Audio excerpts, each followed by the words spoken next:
The sound of automatic gunfire echoed across the valley, bullets pinging off rocks as 6 Navy SEALs huddled behind a low stone wall. Their position had been compromised, their extraction point under heavy fire. Trapped in a deadly crossfire in Afghanistan's treacherous Korangal Valley, the elite warriors were running out of options. "Command, this is Falcon 6, Lieutenant Commander Richards shouted into his radio over the deafening gunfire. "We are pinned down by multiple hostiles requesting immediate air support." The radio crackled with static before a voice responded. "Falcon 6, nearest air support is 20 minutes out. Hold position."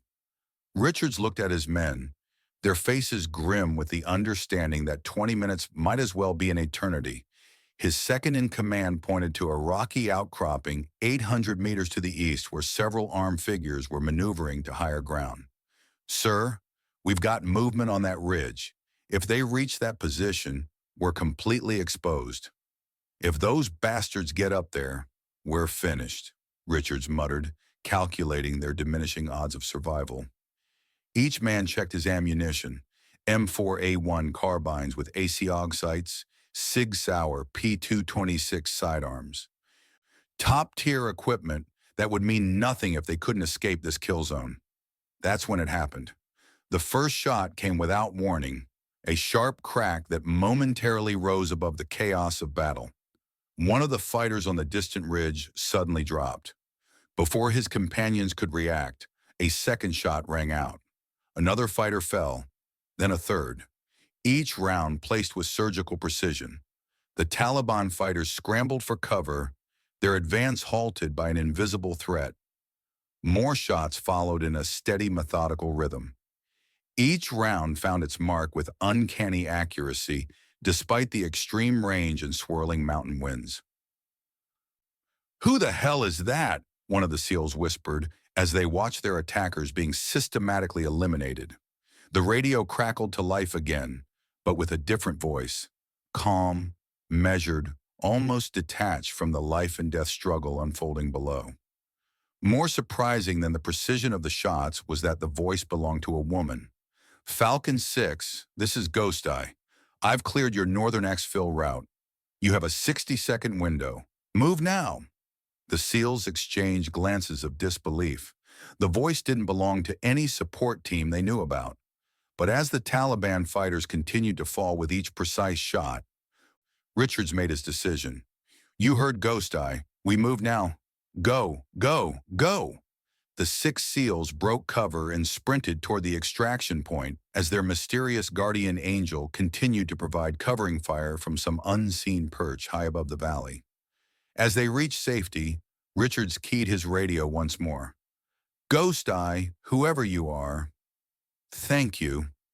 There was a long pause before the voice responded. "Just doing my job, Commander. Ghost Eye out." What none of the SEALs knew as they boarded their extraction helicopter was the true identity of their savior, or the extraordinary journey that had brought Ghost Eye to that remote Afghan mountainside. A journey that had begun 18 months earlier with a young woman no one believed could ever become one of America's deadliest weapons. Coronado Naval Base, California, 18 months earlier. Sarah Wilson stood perfectly still at the edge of the parade ground, her small frame seeming almost childlike, next to the 24 men gathered for the first day of the Scout Sniper School. At 22 years old, 5'2", and barely 110 pounds, she looked more like someone who had taken a wrong turn on a campus tour than a candidate for one of the military's most elite and physically demanding specialties. The San Diego morning sun beat down on the assembled group as they waited in formation. Sarah felt the sideways glances, heard the barely concealed snickers. She'd expected this, had prepared for it, but the reality still stung. She kept her eyes forward and face impassive, refusing to acknowledge the silent judgment. A door slammed open and 3 men emerged from the administration building. The central figure, Commanding Officer Captain Frank Reynolds, walked with the confident stride of someone accustomed to command. At 62, his weathered face bore the marks of decades of service, including his time as a SEAL during Vietnam. His salt and pepper hair was cropped close to his scalp, and his piercing blue eyes missed nothing. Flanking him were two senior, non-commissioned officers. Master Sergeant James Bradford, mid-50s with the lean, weathered look of a career soldier. His face bore the fine lines of someone who had spent years squinting through rifle scopes in harsh sunlight. Sergeant Ryan Miller was younger, mid-30s, with the coiled intensity of a predator. His gaze, when it landed on Sarah, hardened into undisguised skepticism. "Attention!" called the candidate at the head of the formation. 25 pairs of boots snapped together as the group stood rigidly at attention. "At ease," Reynolds ordered, and the formation shifted to parade rest. "I am Captain Reynolds, commanding officer of this Scout Sniper School. These are your primary instructors, Master Sergeant Bradford and Sergeant Miller. You have been selected to attempt one of the most challenging training programs in the United States military," Reynolds continued. "Many of you will not make it through the next 12 weeks. Scout snipers represent the pinnacle of tactical precision and battlefield intelligence. We are not interested in creating adequate snipers. We are here to create exceptional ones." Reynolds paced before the formation, his voice projecting across the parade ground. "The modern battlefield demands warriors who can engage targets with surgical precision from extraordinary distances, who can remain undetected for days while gathering intelligence, who can endure physical and mental stress that would break ordinary soldiers." He stopped directly in front of Sarah, his eyes boring into hers. "Each of you will be pushed beyond what you believe are your limits. Some of you will discover that you do not have what it takes. Others will find strengths they never knew they possessed." Sarah met his gaze unflinchingly, her green eyes steady despite the implicit challenge. Reynolds turned away, addressing the entire group once more. "You were all chosen because your records indicate potential. But potential means nothing without performance. Starting today, your past accomplishments are irrelevant. You will be judged solely on your actions here." As the group dispersed, Miller approached Sarah, his expression a mask of barely concealed disdain. "Wilson, I assume there's been some kind of administrative error?" Sarah stood straighter. "No error, Sergeant." Miller's eyes narrowed. "The Scout Sniper program is not a social experiment, Wilson. This isn't some checkbox for the Pentagon's diversity goals. I'm not here for politics, Sergeant. I'm here to become a sniper." A humorless smile creased Miller's face. "Are you now? Well, I admire your optimism. This program breaks men twice your size, Wilson. What exactly do you think you're doing here?" Before she could respond, a gravelly voice interrupted from behind her. "Problem here, Sergeant Miller?" Master Sergeant Bradford had approached silently, his weathered face unreadable as he assessed the situation. "No problem, Master Sergeant. Just clarifying the candidate's billeting assignment." Bradford's pale blue eyes shifted to Sarah.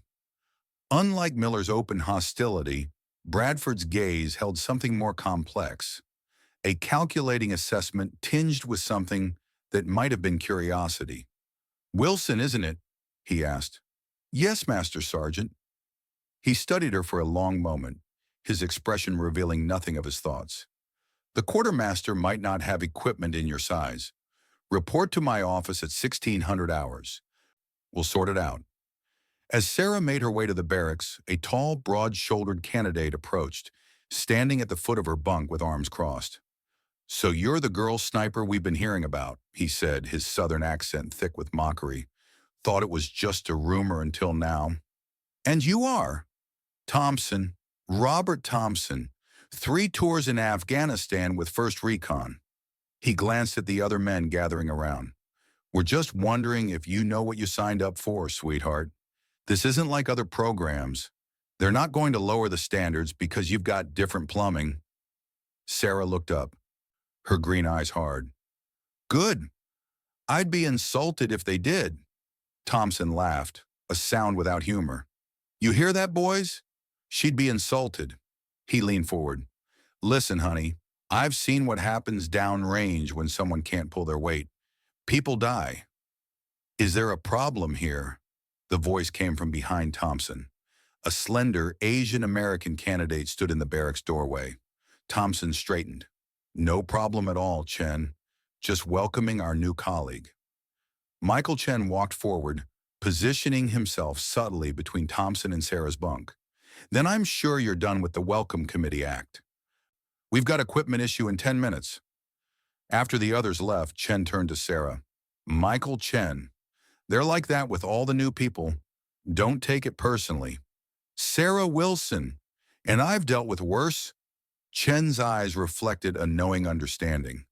As the only Asian American in the candidate class, he likely had his own experiences with being the outsider. Word of advice, he said quietly. First week is designed to weed out the weakest candidates. They'll be watching you extra close, looking for any excuse. Don't give them one. That night, when the barracks had finally quieted, Sarah removed a worn photograph from between the pages of a manual. In the dim light that filtered through the windows, she studied the image. A tall man in desert camouflage standing beside a teenage girl, both holding rifles at a firing range. Lieutenant Colonel Robert Wilson, United States Army Special Forces, had been one of the most respected snipers in modern military history. 87 confirmed kills in Iraq and Afghanistan. A legend. Her father. Next to the first photo was a second, newer one. A young man in navy dress blues, his face so similar to her own that they could only be siblings. Lieutenant David Wilson, Navy SEAL, had followed in their father's footsteps until 2 years ago when his team had been ambushed in the mountains of Afghanistan. Only 3 of the 8-man unit had returned alive. David wasn't one of them. Sarah touched the photos gently before returning them to their hiding place. She hadn't told anyone here about her family, hadn't mentioned that marksmanship was in her blood, that she'd fired her first rifle at age 8, that her father had trained both his children in the art of precision shooting before she learned algebra. She didn't want special treatment because of her name. If anything, it would only raise expectations to impossible heights. How could the daughter of Robert Wilson, barely half his size, ever live up to such a legacy? No, she would make her own way, prove herself on her own merits, and perhaps then she could fulfill the promise she'd made at 2 gravesides, to honor their memory by becoming something they would have been proud of. The physical evaluation began at 600, the candidates shivering in the pre-dawn chill of the California coastline. The modern battlefield demands more than just shooting skills, Miller barked. A sniper must be able to infiltrate hostile territory, remain hidden for days, and exfiltrate under adverse conditions. That requires exceptional physical endurance. He pointed to the beach visible in the distance. 20-mile ruck march, full combat load, 35 pounds in your packs. You have 5 hours to complete the course. Sarah felt a flutter of apprehension. 35 pounds represented nearly a third of her body weight, a far greater relative burden than for the men. Miller knew this. It was by design. Begin. The group moved out, jogging toward the beach access path. Sarah settled into the middle of the pack, conserving energy. She had trained for this, spent months conditioning her smaller frame to handle disproportionate loads. Still, within the first mile, the weight began to dig into her shoulders, the sand shifting treacherously beneath her feet. By mile 5, the group had spread out along the shoreline. The front runners, Thompson among them, were already small figures in the distance. Sarah maintained a steady pace, ignoring the burning in her thighs and the growing pressure on her shoulders. Each step required conscious effort, a battle against physics and biology. Chen appeared beside her, his breathing controlled but labored. Doing okay, Wilson? Never better, she managed, though her shoulders screamed in protest. Mile 18 found her alone on the beach, the other candidates now out of sight ahead and behind. The sun had risen fully, its heat intensifying her discomfort. Sweat soaked her uniform, and her vision occasionally blurred. But still, she placed one foot before the other, again and again. When the final checkpoint came into view, Sarah was surprised to see not Miller, but Master Sergeant Bradford waiting, his weathered face impassive as he watched her approach. She stumbled the final 100 yards, legs nearly giving out as she crossed the finish line. Bradford checked his watch. 4 hours, 52 minutes. You made it with 8 minutes to spare, Wilson. Sarah bent over, hands on knees, too exhausted to respond. When she finally straightened, she found Bradford studying her with that same unreadable expression from the previous day. 21 candidates completed the march, he said. 4 didn't make it. You came in 20th place. Sarah nodded, accepting the assessment without complaint. Most candidates your size wouldn't have finished at all, Bradford added, something like approval flickering across his features. Report to the medical officer for hydration assessment, then clean up. Marksmanship evaluation begins at 1400 hours. As Sarah limped toward the medical tent, she allowed herself a small measure of satisfaction. She had survived the first cut. 21 remained from 25. And despite finishing near the back, she had finished, which was exactly what Miller and many others had expected her to fail to do. The real test, however, still lay ahead. Physical endurance was important, but it wasn't why she had come to Coronado. Sarah Wilson had come to shoot, and in just a few hours, she would have her chance to show what a lifetime of preparation had built toward. The firing range at Coronado stretched out before the remaining candidates, targets positioned at various distances from 100 to 800 yards. A steady ocean breeze blew across the range, carrying the tang of salt and creating the variable wind conditions that separated adequate marksmen from exceptional ones. Master Sergeant Bradford paced before them, gesturing to the weapon racks. The M40A5 is the primary sniper rifle of Marine Scout snipers, he explained, lifting one of the long, heavy weapons. 7.62 mm a NATO round, effective range of 1,000 yards in the hands of a skilled shooter. Today's evaluation will determine your baseline proficiency. When Sarah's turn came, Miller stepped forward, a skeptical expression on his face. He held out the rifle, all 14 pounds of precisely machined steel and composite materials. This might be a bit much for you to handle, Wilson, he said, not bothering to lower his voice. Several nearby candidates snickered. Sarah took the weapon without comment. The length of the rifle was indeed awkward for her smaller frame, the stock designed for men with longer arms and broader shoulders. But she had anticipated this and had spent months practicing with similar weapons, developing adaptations to her shooting stance that compensated for the mismatch. At the firing line, she went through her preparation methodically. While other candidates settled quickly into position, Sarah took extra time adjusting her stance, finding the optimal cheek weld despite the oversized stock. She noted the wind flags fluttering at various distances, mentally calculating the necessary adjustments. Beside her, Thompson completed his first 5-shot group at 100 yards, the target showing a tight cluster near center mass. He glanced at Sarah with a smirk as he cycled his bolt. "Ladies first," he offered with mock courtesy. Sarah ignored him, focusing instead on her breathing.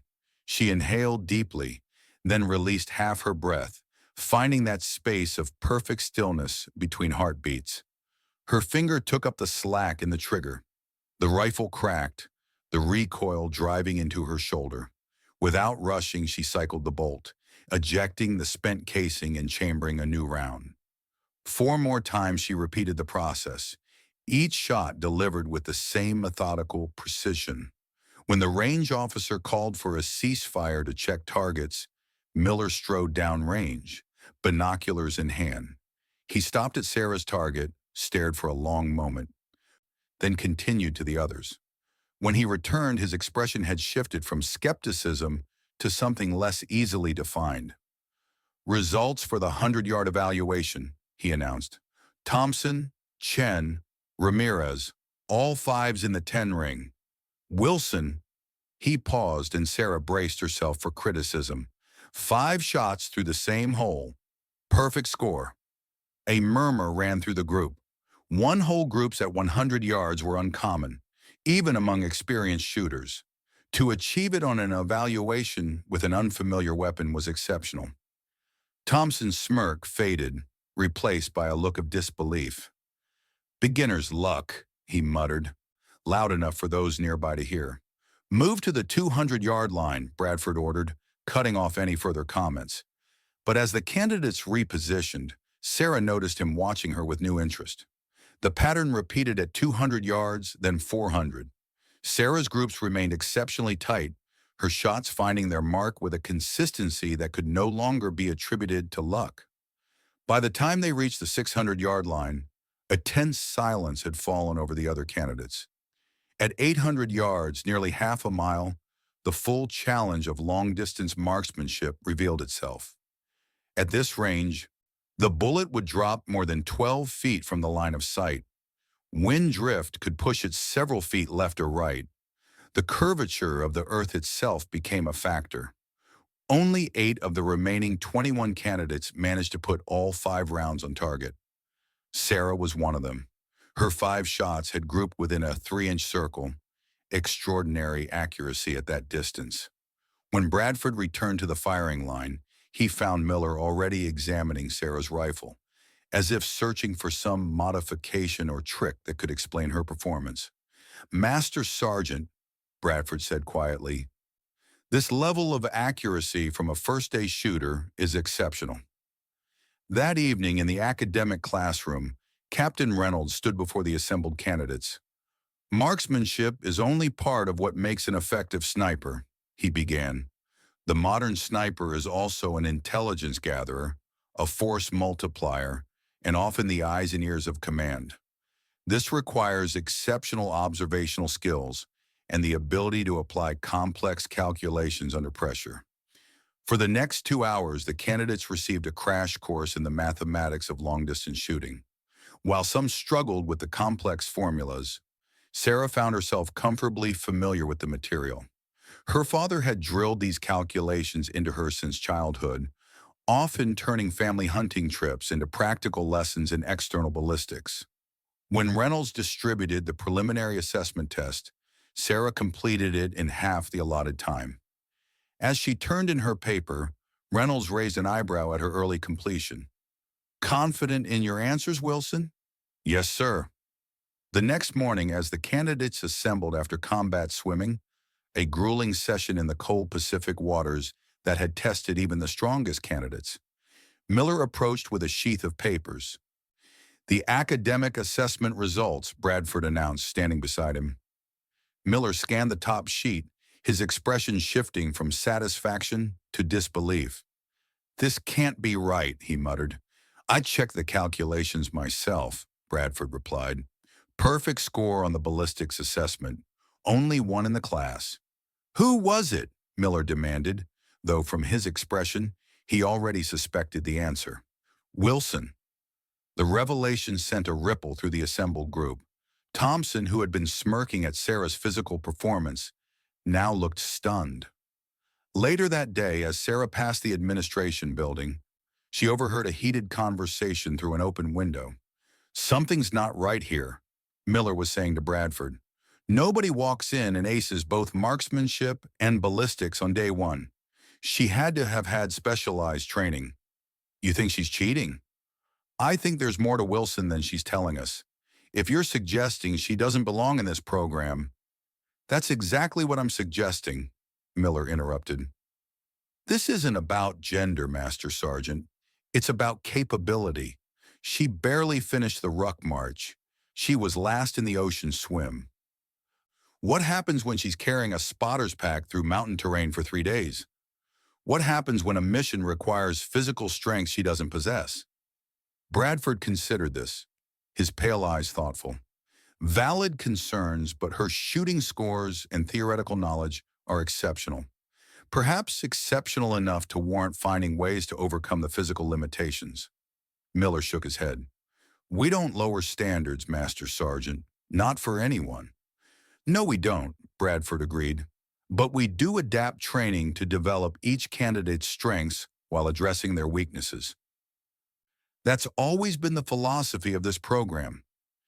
And if her weaknesses can't be addressed, Bradford's expression hardened slightly. Then she'll wash out like any other candidate who can't meet the standard, but she deserves the chance to prove herself, same as everyone else. 2 weeks into the program, the land navigation exercise provided the next major challenge. The candidates had been dropped in pairs at different points within a vast training area, given coordinates, and ordered to navigate to a series of checkpoints using only map, compass, and terrain features. Sarah had been paired with Chen, their compatibility as a team now recognized by the instructors. They had successfully located 3 of their 5 assigned checkpoints when they encountered Thompson and his partner Ramirez, struggling with a particularly challenging waypoint in dense woodland. "Walker lost already?" Thompson asked when he noticed them approaching. "We found 3 checkpoints," Sarah replied neutrally, "working on our 4th. Thompson snorted. "Well, don't expect any help from us. This isn't a group project." As the 2 men continued their heated exchange with Chen, Sarah noticed something: a manila folder protruding from Thompson's rucksack, her name clearly visible on the tab. Her blood ran cold. Personnel files were supposed to be confidential, accessible only to instructors and command staff. There was only one way Thompson could have obtained it. She caught Chen's eye nodding subtly toward the folder. His expression shifted as he recognized the implications. "We should move on," he said quietly. "Daylight's burning." When they were well out of earshot, Chen turned to Sarah. "He shouldn't have that file. That's a serious breach of protocol." Sarah nodded, mind racing. If Thompson had accessed her personnel records, he likely knew everything: her father, her brother, her family history of elite marksmanship. "I need to know what's in it," she said. "How much he knows." The next morning, during classroom instruction on counter-sniper tactics, Thompson made his move. As Master Sergeant Bradford discussed the methods used by enemy forces to locate and neutralize American snipers, Thompson raised his hand. "Master Sergeant, how significant is institutional knowledge in countering enemy tactics? For instance, if someone had family members with extensive combat sniper experience, wouldn't that give them an advantage in understanding these concepts?" The question seemed innocuous, but the pointed look Thompson directed at Sarah made his intention clear. Bradford considered the question. Institutional knowledge certainly has value, but each conflict presents unique challenges. What worked in Vietnam might get you killed in Afghanistan. Experience must be adapted to current conditions. Thompson nodded, not finished. "And what about candidates who might have access to specialized training before entering the program? Seems like that would create an uneven playing field." Now Bradford's eyes narrowed slightly, sensing the subtext. This program evaluates candidates based on performance, not background. Previous experience may provide initial advantage, but sustained excellence requires more than inherited knowledge. Thompson wasn't deterred. Shouldn't candidates be required to disclose any specialized training or family connections that might give them an unfair advantage? For transparency's sake. The classroom had gone silent, all eyes now shifting between Thompson and Sarah, the target of his thinly veiled accusation. Bradford studied Thompson for a long moment. "Is there something specific you'd like to address, candidate Thompson?" Thompson's expression turned triumphant as he reached into his pack and produced the manila folder. "I think candidate Wilson should explain why she failed to disclose that her father was Lieutenant Colonel Robert Wilson, one of the most decorated snipers in Army history, or that her brother was Lieutenant David Wilson, Navy SEAL sniper, killed in action 2 years ago in Afghanistan." The revelation landed like a thunderclap in the silent classroom. Every eye turned to Sarah, who sat perfectly still, her face betraying nothing despite the churning emotions beneath the surface. "Where did you get that file, Thompson?" Bradford's voice cut through the tension. "That's not the point, Master Sergeant. The point is Wilson has been hiding her background. I asked you a question, candidate. Bradford interrupted, his voice dangerously soft. That file is confidential personnel information. Accessing it without authorization is a serious offense. Thompson's confidence wavered. It was left open on Sergeant Miller's desk when I reported for additional duty yesterday. I only glanced at it. Glanced at it? Yet you remembered specific details and brought the file to class today. Bradford's expression hardened. Report to Captain Reynolds' office immediately. The rest of you, take a 10-minute break. Wilson, remain behind. As the other candidates filed out, Thompson looking considerably less triumphant than moments before, Sarah stood at attention before Bradford, prepared for the worst. Is it true? Bradford asked when they were alone. Yes, Master Sergeant. Why didn't you mention it? Sarah met his gaze directly. I wanted to be judged on my own merits, sir, not as Robert Wilson's daughter or David Wilson's sister. Bradford nodded slowly. Understandable, but it explains a great deal about your exceptional shooting skills and ballistics knowledge. My father taught both David and me from childhood, Sarah acknowledged, but I've never received any formal military training beyond what's provided in this program. Bradford studied her thoughtfully. Your father was a legend in the sniper community. I met him once during Desert Storm. He could put 3 rounds through the same hole at 800 meters using an old M24 with iron sights. A ghost of a smile crossed his weathered face. Said it was all in the eyes.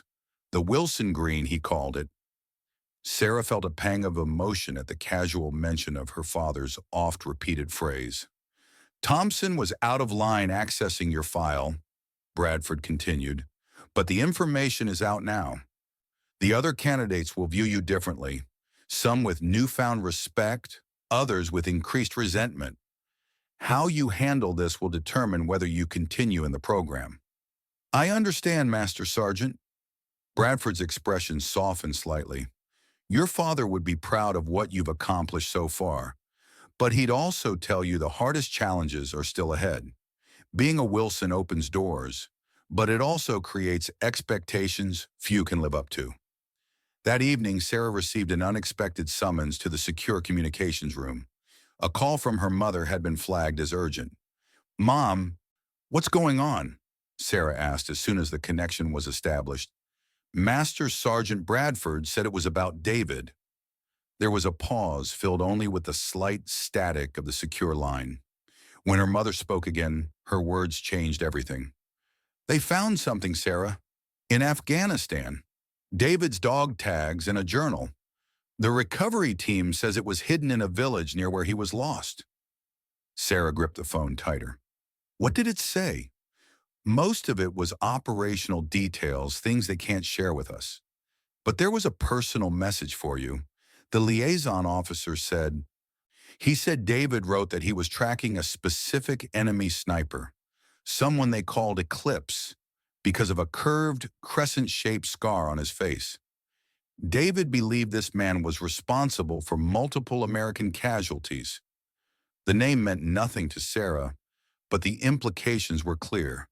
Her brother had been hunting a specific target when he was killed, a sniper like himself.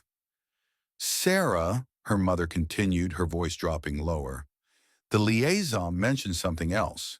They believe the same sniper might still be active in the region. The recovery team found recent evidence suggesting he's operating in the same area where David was lost. The revelation hit Sarah like a physical blow. The man who had killed her brother was not only still alive, but continuing to target American forces. There's something else you should know, her mother said after a moment of silence. I spoke with Colonel Mackenzie from Dad's old unit. He mentioned that a special operations team is being assembled for deployment to that region, a counter-sniper unit. Sarah closed her eyes, understanding immediately where this was heading. I have to finish the program first, she interrupted, her decision already made. 3 more weeks, then I'll put in for assignment to that unit. As she left the communications room, Sarah nearly collided with Captain Reynolds, who was standing just outside the door. Walk with me, Wilson, he said, not a request. They moved in silence through the darkened base until they reached the edge of the parade ground where their journey had begun weeks earlier. In the distance, the lights of San Diego glittered across the bay. "I know about Eclipse," Reynolds said finally. "Former Spetsnaz, now a contractor. He's responsible for at least 12 confirmed American KIAs in the past 3 years." Sarah looked at him sharply. "Sir? Your brother was tracking him when his team was ambushed. David was getting close. Too close. Eclipse set a trap, and your brother walked into it." "How do you know this?" Reynolds' face was solemn in the moonlight. "Because I lost men to the same sniper in Vietnam. Different man, same tactics. I know the pattern." Sarah absorbed this, connecting the pieces. "The counter-sniper unit my mother mentioned is being formed as we speak. I've recommended you for a position contingent on your successful completion of this program." "Thank you, sir." Reynolds fixed her with an intense stare. "Wilson, I understand your motivation, but vengeance is a dangerous driving force. It clouds judgment, and a sniper with impaired judgment is a liability." "This isn't about vengeance, sir," Sarah said, though even to her own ears the words sounded hollow. "It's about completing an unfinished mission." "See that it stays that way," Reynolds advised. "Your father once told me that a sniper's true weapon isn't their rifle. It's their discipline. Don't let personal feelings compromise that discipline." The Sierra Nevada mountains loomed like ancient sentinels against the dawn sky, their snow-capped peaks tinged rose gold by the rising sun. The transport helicopter carrying the final 12 candidates thundered through a mountain pass, rotors churning the frigid air as it navigated toward the remote training grounds where the culminating phase of the Scout Sniper program would unfold. Sarah Wilson sat near the open door, the biting cold seeping through her cold-weather gear despite its technical design. The temperature at altitude hovered near 20 degrees, with forecasts predicting a severe weather system moving in within 48 hours. Master Sergeant Bradford stood at the center of the aircraft, holding on to an overhead strap for balance as he delivered final instructions. "The mountain phase evaluates your ability to operate in extreme conditions with minimal support," he shouted over the engine noise. "Each two-person team will be dropped at separate insertion points. You'll navigate to your assigned hide positions, establish observation, identify designated targets, and execute simulated elimination. Final extraction will occur 72 hours from insertion, weather permitting." His gaze swept across the candidates, lingering momentarily on Sarah. "This is not a competition against each other. It's a test of your ability to execute the mission regardless of environmental challenges. Some of you will fail. Nature is a harsher judge than any instructor." 20 minutes later, the helicopter touched down in a small clearing surrounded by towering pines. "Drop zone Bravo. Wilson, Chen, move out," Miller ordered, barely waiting for the skids to touch ground. They exited the aircraft at a crouch, the rotor wash whipping snow into blinding clouds around them. The moment their boots hit the frozen ground, the helicopter lifted off, banking away and disappearing over a ridgeline, leaving them in sudden, profound silence, broken only by the whisper of wind through the pines. Chen consulted the GPS unit, confirming their position. 7 miles to our assigned hide, mostly uphill." Sarah surveyed their surroundings, mentally calculating the challenges ahead. Their designated hide was on the western slope of a mountain locally known as Widowmaker, due to its treacherous conditions and unpredictable weather patterns. The location offered excellent fields of fire across a valley where target scenarios would be staged, but reaching it would test their endurance and mountaineering skills. "Weather's deteriorating faster than forecast," she observed, noting the thickening clouds gathering around the higher peaks. "We should move." They set off through the forest, each carrying packs weighing nearly 70 pounds, an especially punishing load for Sarah's smaller frame. The specialized equipment included not just their weapons and ammunition, but cold weather survival gear, rations for 3 days, observation equipment, and communication systems. As they gained elevation, the forest thinned, exposing them to harsher winds and decreasing temperatures. By mid-afternoon, they had covered 5 miles with the most challenging terrain still ahead.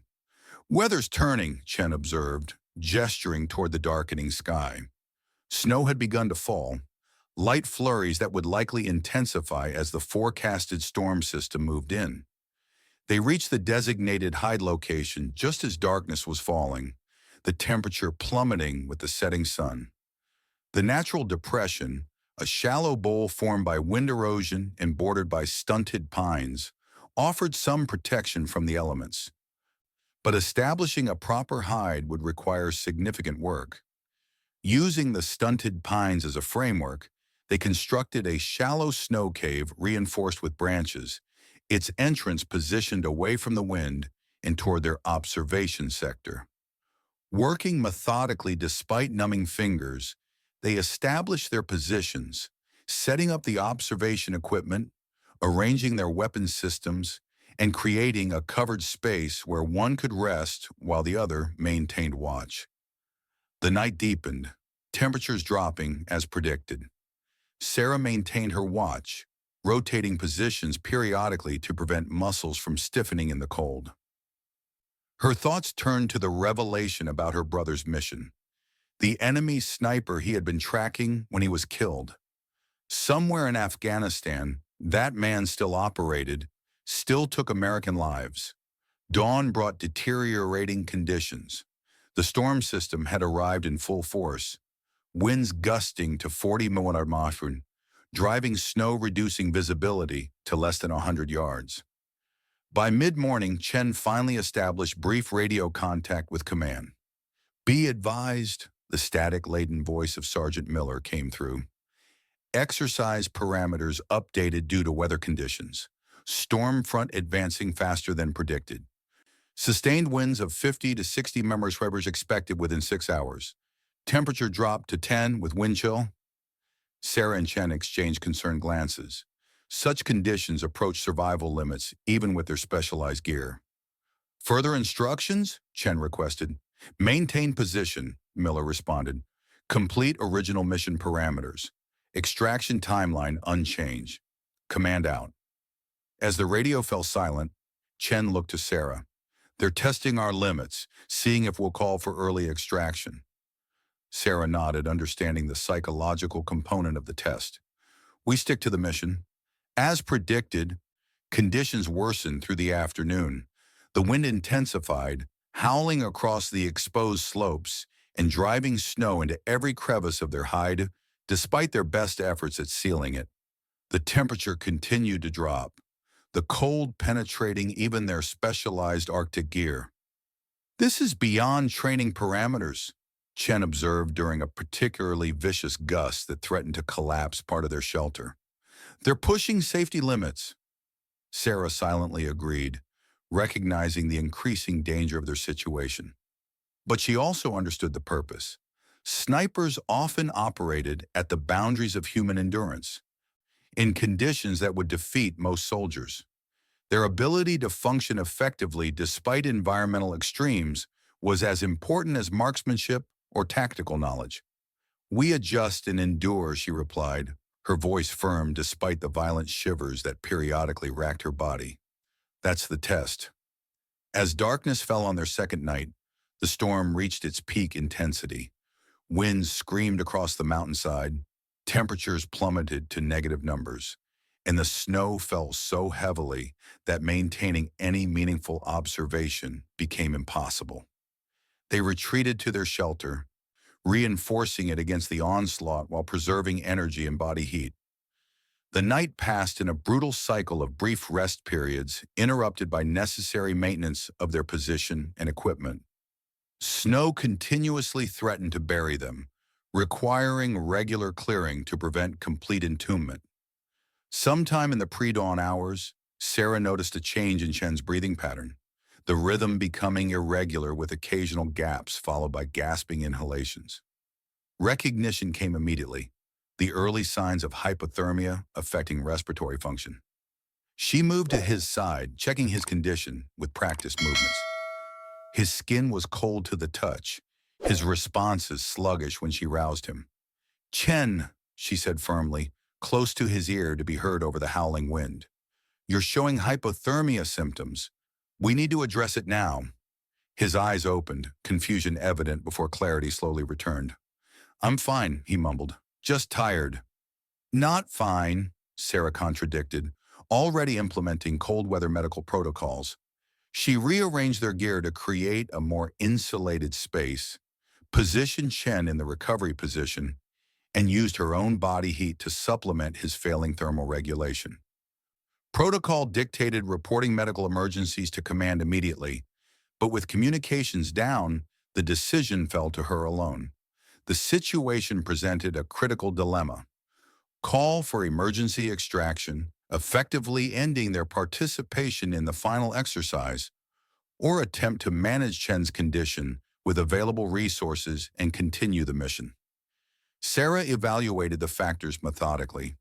Chen's hypothermia was in the early to moderate stage, serious but not yet life-threatening if properly addressed. Their supplies included chemical heat packs and emergency thermal blankets, temporarily adequate for stabilizing his condition. The storm, while severe, showed subtle signs of diminishing intensity by morning. She made her decision. They would weather the night, reassess at first light, and call for extraction only if Chen's condition deteriorated further. It was a calculated risk, balancing mission completion against safety considerations. Exactly the type of field judgment snipers were often required to make.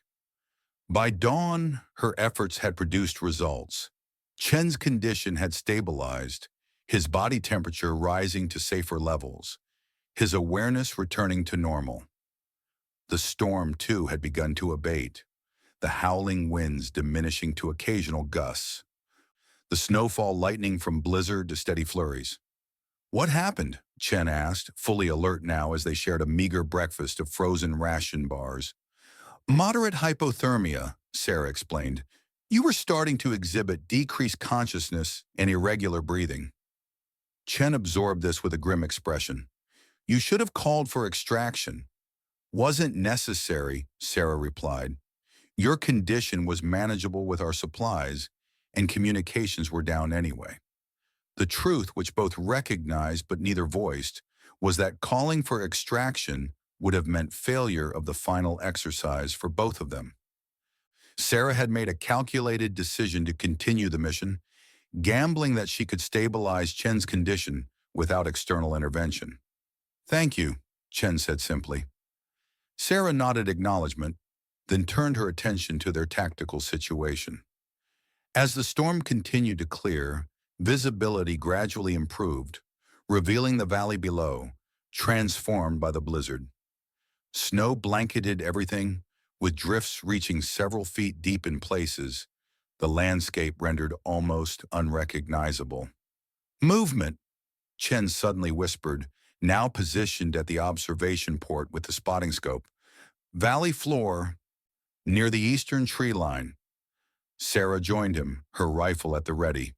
Through her scope, she could see what had caught his attention. Figures moving through the snow, establishing positions that simulated an enemy encampment.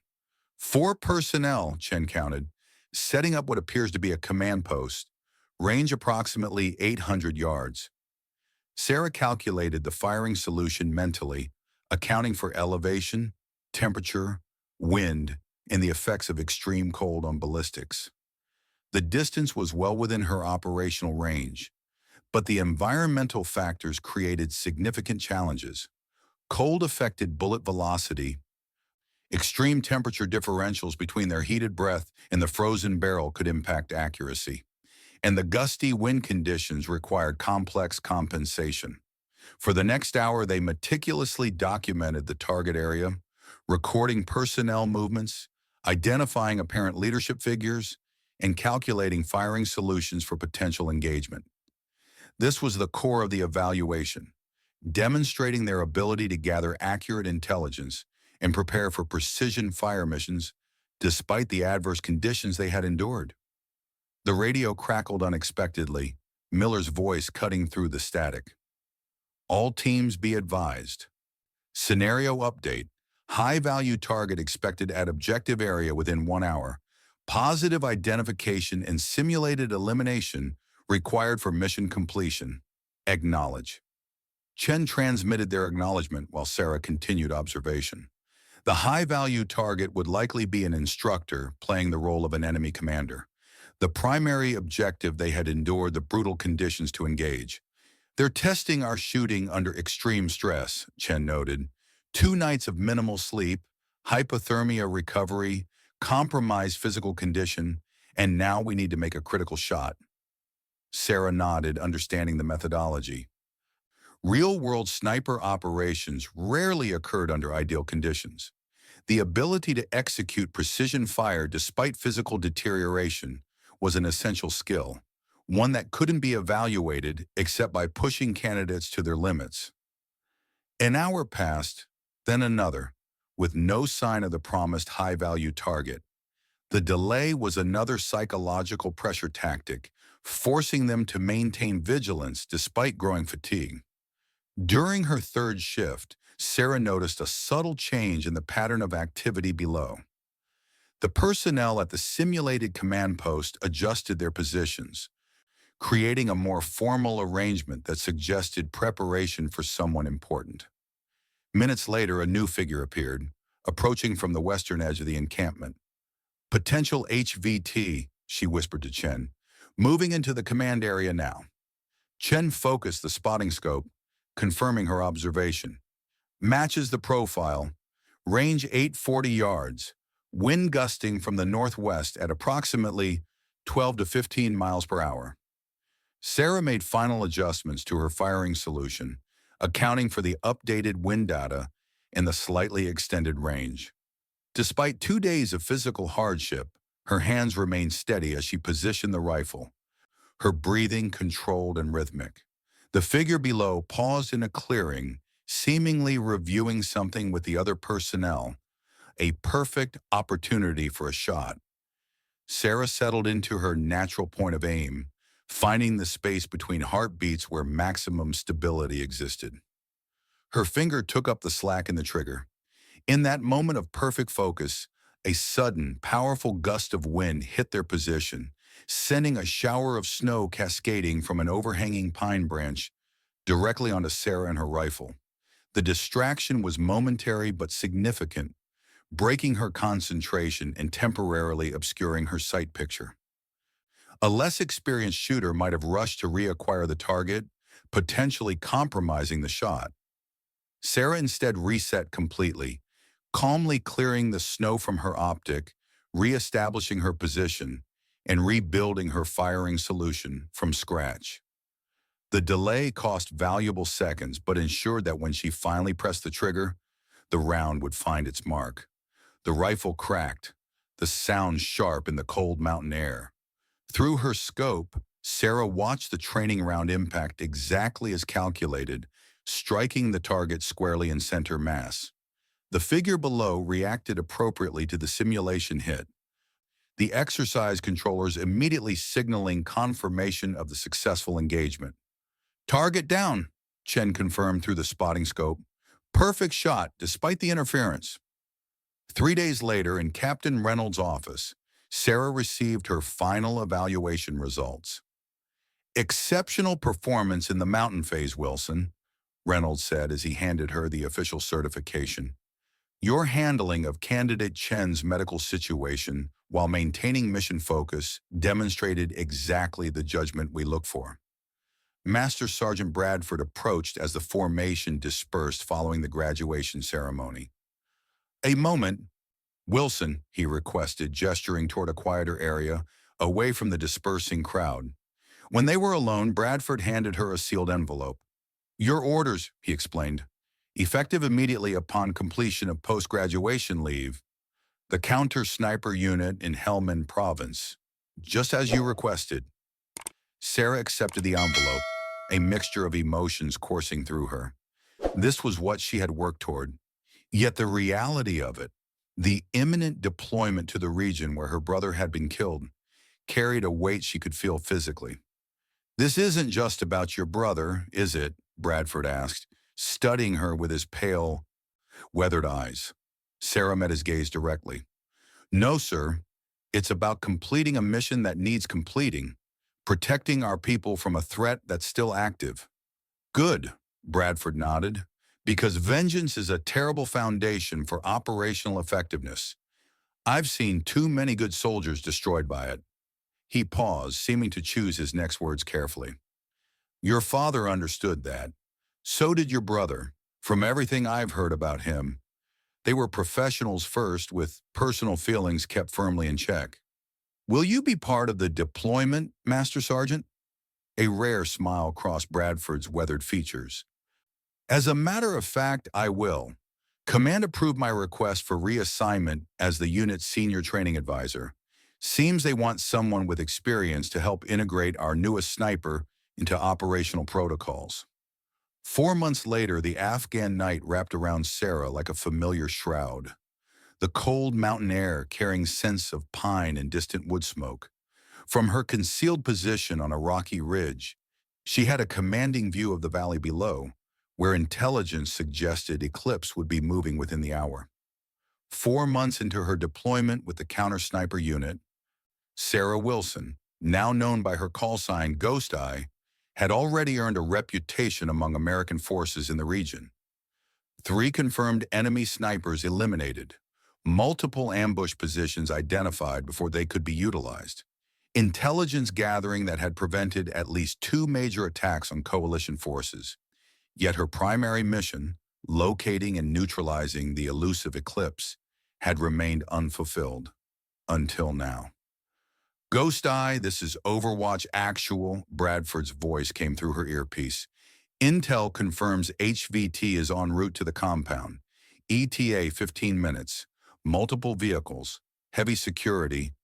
Priority target is believed to be present. Copy Overwatch Actual, Sarah responded, her voice barely above a whisper, though she was alone in her hide position. Chen was positioned 2 ridges over, providing secondary coverage of the valley's eastern approach.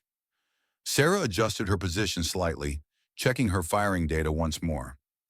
Range to the compound entrance, 1,187 yards. Wind variable, primarily from the northwest at approximately 8 to 12 temperature 38 to points, humidity 30%, barometric pressure stable, all factors calculated and compensated for in her firing solution. The wait was the hardest part, maintaining perfect stillness and focus despite the tension of anticipation. Sarah had learned from her father, her brother, and her own experience that patience was a sniper's greatest weapon. She controlled her breathing, keeping her heart rate steady, her mind clear of distractions. Headlights appeared in the distance, winding slowly up the valley road toward the compound. 3 vehicles, 2 technical trucks with mounted weapons front and rear, and a nondescript SUV in the middle. Classic security configuration for a high-value individual. Movement on your sector, Chen reported from his position. Convoy approaching from the east. 3 vehicles matching expected profile. Confirmed visual, Sarah responded. Standing by. Through her scope, Sarah watched as the vehicles approached the compound.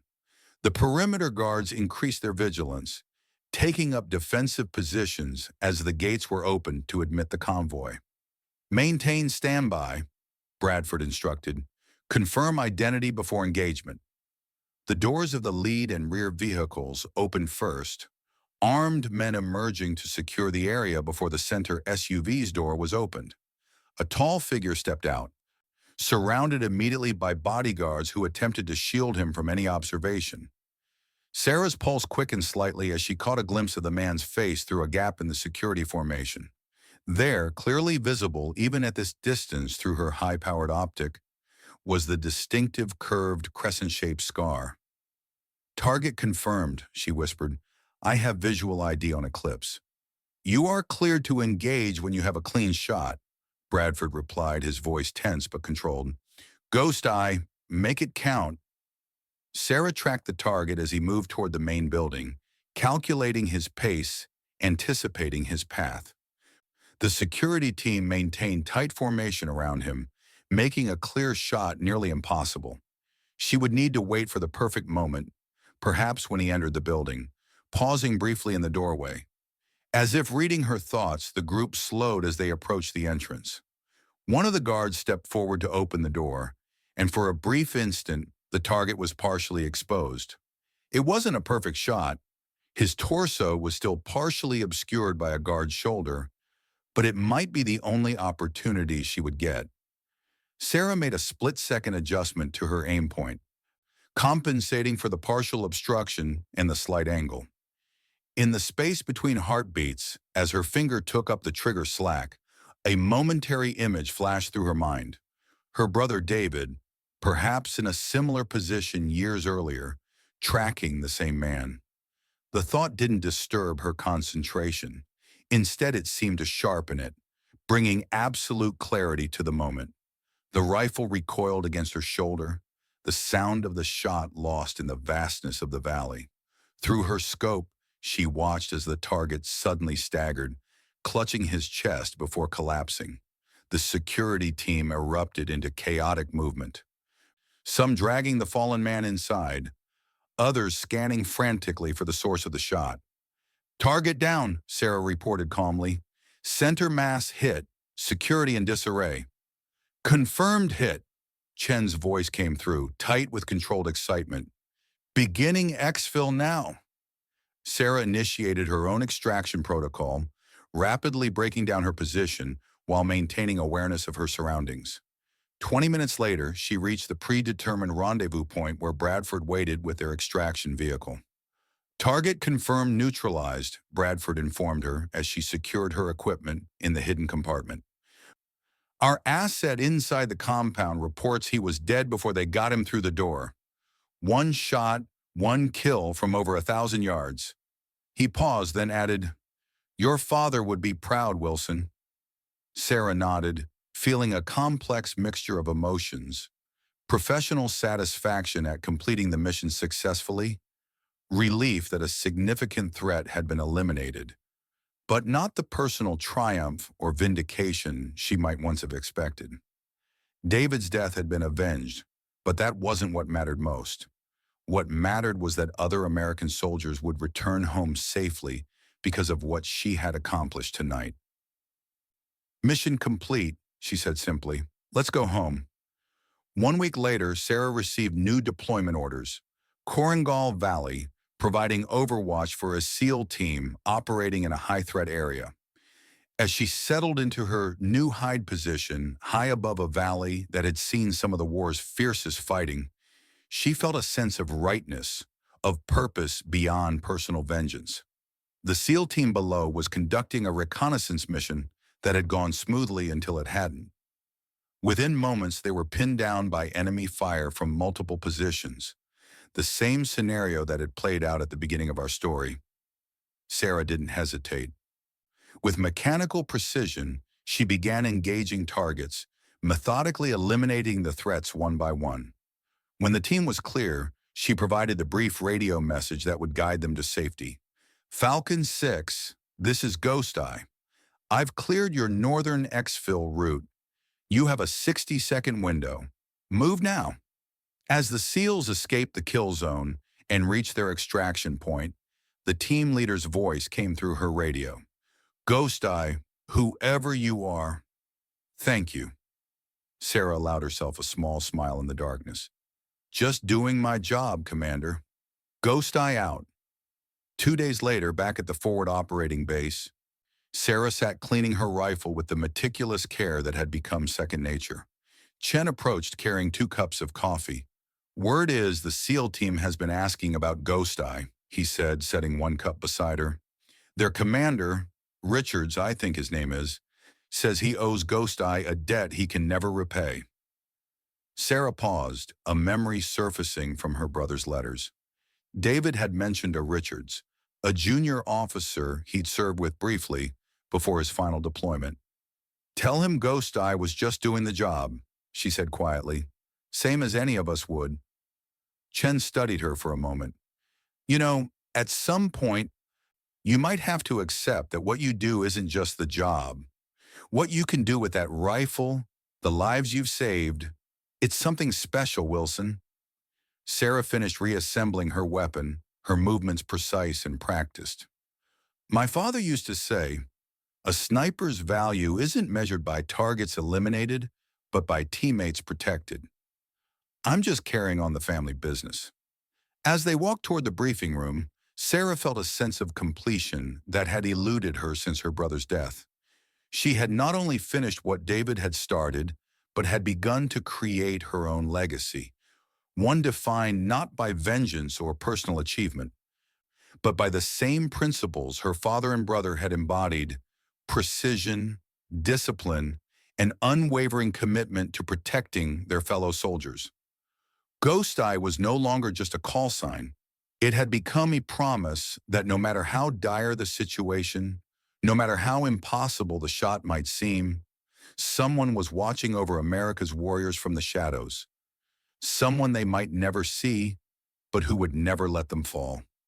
While she had breath in her body and a rifle in her hands, Sarah Wilson had become what everyone said was impossible. Not just a woman who could stand among the military's deadliest snipers, but a legend in her own right. Ghost Eye, the sniper nobody believed until she saved the SEALs.